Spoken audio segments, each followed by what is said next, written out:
एक छोटे से गांव में खुशी नाम की बहुत ही गरीब लड़की रहती थी। वो एक छोटे से घर में बिल्कुल अकेली रहती थी। वो इतनी गरीब थी कि 2 वक्त की रोटी भी बड़ी मुश्किल से जुटा पाती थी। वो त्योहारों पर कुछ न कुछ काम करके अपना गुजारा करती थी। इस बार वो दिवाली पर पटाखे बेच रही थी। खुशी के पास इतने भी पैसे नहीं थे कि वो अच्छे और बढ़िया पटाखे खरीद सके। एक दिन की बात है, खुशी अपनी टोकरी में रख कर थोड़े बहुत पटाखे खरीद कर बेच रही थी। उसे सुबह से दोपहर हो जाती है और कोई भी उससे पटाखे खरीदने नहीं आता। ये देख वो उदास हो जाती है। सुबह से दोपहर हो गई और अभी तक एक भी पटाखा नहीं बिका। हे भगवान, अब तो मेरे पास एक भी पैसा नहीं बचा। जो भी मेरे पास पैसे थे उनसे मैंने ये पटाखे खरीद लिए। खुशी ये सब सोच ही रही थी कि तभी एक बच्चा खुशी के पटाखों की दुकान देखकर रुक जाता है और अपनी माँ से पटाखे खरीदने की जिद करने लगता है। अपने बच्चे की जिद की वजह से वो औरत खुशी की दुकान के पटाखे देखने लगती है, पर उस औरत को उसकी दुकान का एक भी पटाखा समझ नहीं आता। तुम्हारे पटाखे तो बिल्कुल बेकार और खराब हैं। नहीं नहीं, हमें नहीं चाहिए तुम्हारे खराब पटाखे। फिर वो औरत अपने बच्चे को लेकर आगे वाली दुकान से पटाखे दिलाने ले जाती है और वो वहाँ से बहुत सारे पटाखे खरीदती है। ये देख खुशी बड़ी उदास होती है। उसका सारा दिन ऐसे ही निकल जाता है, पर कोई भी उसकी दुकान से पटाखे खरीदने नहीं आता। सुबह से शाम होने को चली, एक भी पटाखा नहीं बिका। सोचा था कि पटाखे बेचकर कुछ कमाई होगी, पर आज तो एक पैसे की भी कमाई नहीं हुई। अब रात को मैं क्या खाऊंगी? जो भी पैसे थे उनसे मैंने पटाखे खरीद लिए। अब तो मेरे पास खाने तक के लिए पैसे नहीं बचे। ये सब सोचते हुए खुशी उदास हो जाती है और जब शाम होती है तो वो अपने पटाखे की टोकरी उठाती है और अपने घर के लिए चल देती है और घर जाकर वो पानी पीकर सो जाती है। और फिर अगले दिन सुबह होते ही वो जल्दी उठ जाती है और जल्दी जल्दी अपना घर का काम करके पटाखे बेचने के लिए निकल जाती है और चौराहे पर जाकर पटाखे बेचने लगती है। पटाखे ले लो, पटाखे, बढ़िया बढ़िया पटाखे। खुशी बोले जा रही थी, पर कोई भी उसके पटाखे खरीदने नहीं आ रहा था। जो भी उसकी दुकान पर आता तो वो पटाखे खरीदे बिना ही वहाँ से चला जाता। हे भगवान, आज भी एक भी पटाखा नहीं बिका। अब क्या होगा? मैंने सोचा था कि इस बार दिवाली पर पटाखे बेचकर अच्छी कमाई हो जाएगी, पर इसका तो उल्टा ही हो गया। शाम हो जाती है। खुशी अपने पटाखे की टोकरी उठाकर अपने घर पहुंच जाती है और पटाखों को रखकर कुछ सोचने लगती है। ऐसे तो काम नहीं चलेगा, कुछ ना कुछ तो करना पड़ेगा जिससे कि लोग मेरे पटाखे खरीदने लगे। उसके लिए मुझे अच्छे और बढ़िया पटाखे खरीदने पड़ेंगे, पर मेरे पास खाना खाने तक के लिए पैसे नहीं, तो पटाखे खरीदने के लिए कहाँ से आएंगे? क्यों ना मैं साहूकार से कुछ पैसे उधार ले लूं, पर साहूकार से तो मैं पहले ही इतने पैसे ले चुकी हूँ। ये सब सोचते हुए खुशी को नींद आ जाती है और वो सो जाती है। और फिर अगली सुबह वो जल्दी से अपने घर का काम निपटाकर पटाखे बेचने चली जाती है और जाकर पटाखे बेचने लगती है।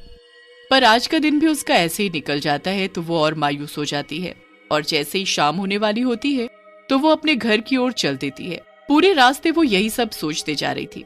हे भगवान, अब क्या? मेरे पास तो कुछ भी नहीं बचा जिससे कि मैं कुछ और काम कर सकूं। तभी अचानक से वो ठोकर खाकर गिर जाती है और वहीं एक पेड़ के नीचे बैठकर रोने लगती है। वैसे भी मेरे पास थोड़े से ही पटाखे थे और वो भी सारे गिरकर बेकार हो गए। अब क्या होगा?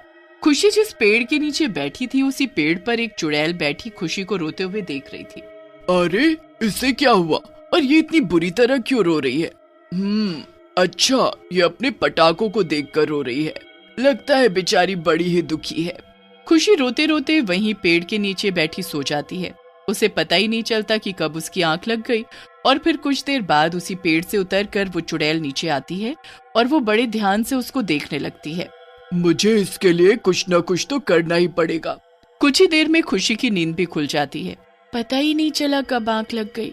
बहुत देर हो गई, अब घर चलना चाहिए। खुशी अपने पटाखे की टोकरी उठाती है और अपने घर जाने लगती है। तभी चुड़ैल भी उसके पीछे पीछे उसके साथ उसके घर पहुंच जाती है, जिसका पता उसे भी नहीं था। और फिर घर पहुंचकर पानी पीकर खुशी सो जाती है। और फिर जैसे ही रात होती है तो वो चुड़ैल अपने असली रूप में आ जाती है और फिर वो चुड़ैल अपनी मंत्र शक्ति से एक अनार बम बनाती है, जो कि कोई ऐसा वैसा बम नहीं था। एक अनोखा बम था जो आज तक किसी ने नहीं बेचा होगा और ना ही देखा होगा। फिर वो चुड़ैल उस अनार बम को खुशी को टोकरी में रख देती है और सुबह होने से पहले ही गायब हो जाती है। और फिर जैसे ही सुबह होती है, खुशी जल्दी से उठकर अपने घर का काम करके और जैसे ही वो बाजार जाने के लिए पटाखे की टोकरी उठाती है तो उसकी नजर टोकरी में रखे बड़े से अनार बम पर पड़ती है। ये क्या चीज है? अरे ये तो अनार बम है, पर ये आया कहाँ से होगा? और वो भी इतना बड़ा, पर ये इतना बड़ा अनार बम कैसे हो सकता है? ये तो कुछ अलग ही है। खुशी की नजर उस अनार बम से हट ही नहीं रही थी। तभी उसके दिमाग में एक ख्याल आता है, क्यों ना मैं इस अनार बम को बाजार में जाकर बेच दूं? क्या पता इसे बेचकर कुछ पैसे ही मिल जाएं। यही सोचकर खुशी उस बड़े से अनार बम को बाजार में बेचने चली जाती है। तभी एक आदमी उसकी दुकान के पास से जाते हुए उस अनार बम को देखकर रुक जाता है और उस बड़े से अनार बम को बड़े ध्यान से देखने लगता है। इतना बड़ा अनार बम, आज से पहले तो मैंने ऐसा अनार बम कभी नहीं देखा। वाकई में ये बड़ा सा अनार बम बिल्कुल अलग है। ये सुनकर खुशी बड़ी खुश होती है। हाँ बाबूजी, ये अनार बम बिल्कुल अलग है, क्या आप इसे खरीदेंगे? उस आदमी की नजर उस बड़े से अनार बम से हट ही नहीं रही थी और वो उसे खरीद लेता है और उसे उसके अच्छे दाम भी देता है। ये देख खुशी बड़ी खुश होती है। जब वो आदमी अपने घर जाकर उस बड़े से अनार बम को जलाता है तो उसमें से बहुत सारी तेज रोशनियां निकल रही थी और साथ में उसमें से गाने की मधुर आवाज भी आ रही थी। ये देख उस आदमी के परिवार वाले बड़े खुश होते हैं। उधर खुशी पूरे रास्ते खुश होती हुई अपने घर जा रही थी। चलो अच्छा है, कम से कम आज कुछ तो कमाई हुई। और फिर घर पहुंचते ही खुशी आज के कमाए हुए पैसों से अपने लिए खाना खरीद कर खाती है। आज कितने दिनों बाद कुछ थोड़ा खाने के लिए मिला है।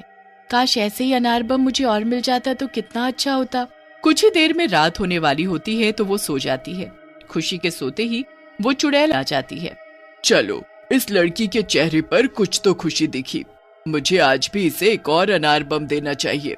फिर वो चुड़ैल अपनी मंत्र शक्ति से एक अनार बम बनाती है और वो अनार बम देखते ही देखते बड़ा हो जाता है।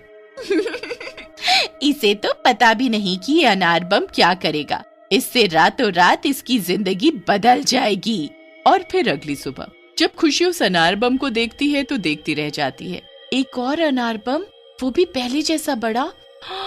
ये तो कमाल हो गया, काश आज भी कोई इसे खरीद ले। ये कहकर खुशी उस बड़े से अनार बम को टोकरी में रखकर बाजार चली जाती है और उस अनार बम को बेचने लगती है। तभी उधर से जाती हुई एक औरत उस बड़े से अनार बम को देखती है तो रुक जाती है।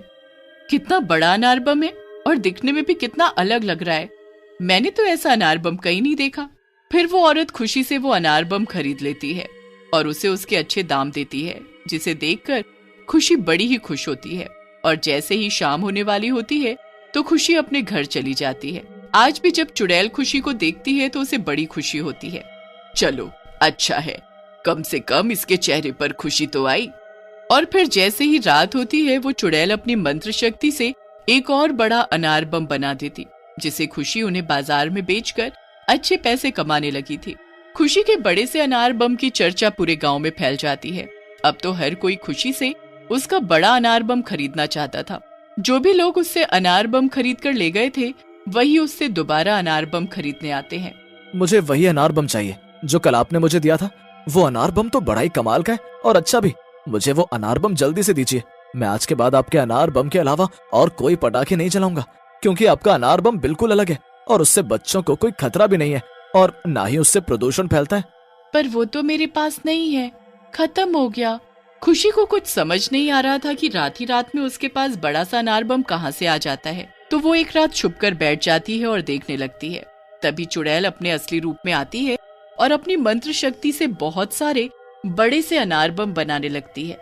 ये देख खुशी चुड़ैल को देखकर बुरी तरह डर जाती है और चुड़ैल भी उसे ऐसा करते देख लेती है। चुड़ैल, ये तो चुड़ैल है।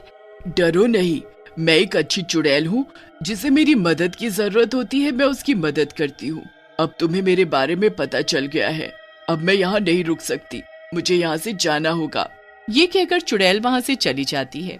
और फिर जब अगले दिन दिवाली होती है तो चुड़ैल के बड़े अनार बम से पूरा गांव रोशनी और फूलों की बरसात से नहा जाता है।